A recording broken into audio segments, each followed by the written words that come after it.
ஐயப்பா சரணமப்பா ஐயப்பா வந்தோமப்பா ஐயப்பா வாரோமப்பா ஐயப்பா.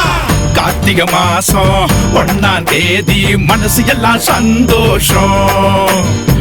துளசி மாலை போடும்போது எத்தனை எத்தனை ஆனந்தம். கார்த்திகை மாசம் 1ஆம் தேதி மனசு எல்லாம் சந்தோஷம். துளசி மாலை போடும்போது எத்தனை எத்தனை ஆனந்தம். மண்டல விரதம் இருக்கும் போது உலக வாழ்க்கை புரியுது. ஐயப்பன் புகழை படிக்கும் போது இதயம் எல்லாம் உருகுது.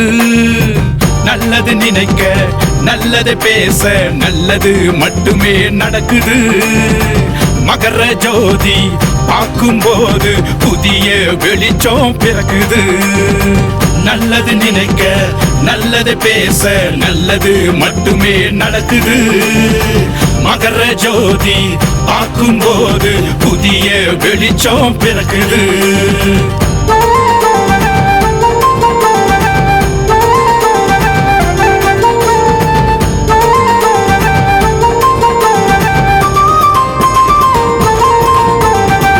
ஒவ்வொரு வருஷமும் கன்னிசாமியா ஒவ்வொரு மனுஷனும் மாலை போடணும்.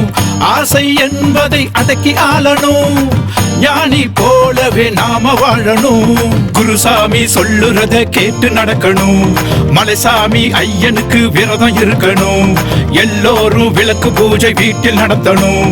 எப்போதும் சரண கோஷம் நாம போடணும். சாமியப்பா ஐயப்பா சரணமப்பா ஐயப்பா வந்தோமப்பா ஐயப்பா வாரோமப்பா ஐயப்பா. கார்த்திகை மாசம் 1ஆம் தேதி மனசு எல்லாம் சந்தோஷம். துளசி மாலை போடும்போது எத்தனை எத்தனை ஆனந்தம்.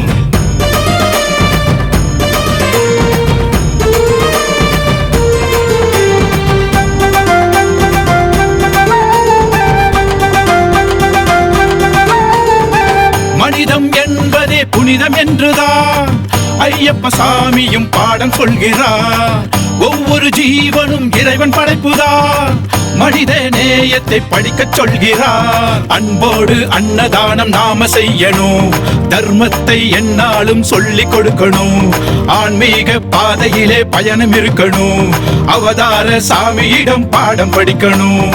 சாமியப்பா ஐயப்பா சரணமப்பா ஐயப்பா வந்தோமப்பா ஐயப்பா வாரோமப்பா ஐயப்பா. சாமியப்பா ஐயப்பா சரணமப்பா ஐயப்பா வந்தோமப்பா ஐயப்பா வாரோமப்பா ஐயப்பா. கார்த்திகை மாசம் 1ஆம் தேதி மனசு எல்லாம் சந்தோஷம். துளசி மாலை போடும்போது எத்தனை எத்தனை ஆனந்தம். கார்த்திகை மாசம் 1ஆம் தேதி மனசு எல்லாம் சந்தோஷம். துளசி மாலை போடும்போது எத்தனை எத்தனை ஆனந்தம். மண்டல விரதம் இருக்கும் போது உலக வாழ்க்கை புரியுது. ஐயப்பன் புகழை படிக்கும் போது இதயம் எல்லாம் உருகுது. நல்லது நினைக்க நல்லது பேச நல்லது மட்டுமே நடக்குது. மகர ஜோதி பார்க்கும் போது புதிய வெளிச்சம் பிறக்குது. நல்லது நினைக்க நல்லது பேச நல்லது மட்டுமே நடக்குது. மகர ஜோதி பார்க்கும் போது புதிய வெளிச்சம் பிறக்குது.